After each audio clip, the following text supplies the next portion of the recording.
Hi everyone, it's Maestra Julia here with your next tip of how to make your own board game. So far, we have brainstormed our theme, we've chosen the goal of the game, and we've figured out the structure or shape. Today we're going to think about challenges and fun jumps, and how you're going to move around the game board. Now remember, the goal of my game is to get home warm and dry. But along the way, I want my characters to experience some challenges and also to have some things that are fun.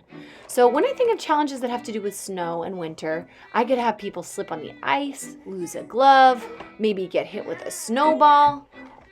And then fun things that our characters might experience as they are moving around the game board might be to get a hot chocolate. Sorry, I got a little cut off there. To get a hug that might warm them up. Maybe they could find a warmer coat along the way. Or maybe they could find a shortcut. That's a classic one, where you can jump from one part of the board to another just by landing on a special space. Now remember, for my theme of winter, the goal of my game is to get home warm and dry. So I might even make the end a house shape. Now, how are my players going to get around the game board? I need to find a way that they can move from one space to the other.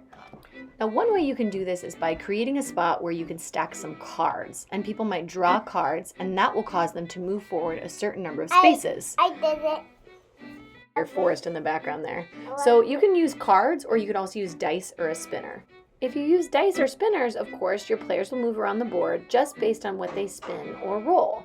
And then as they move around on different spaces, you could write challenges directly on the game board itself. My personal preference is to use cards. That way, each turn, a player will pull a card, and I can have an additional fun challenge for them to do before they can move forward on the game. So let's recap. Today we brainstormed the challenges and fun jumps that have to do with the theme that you've chosen.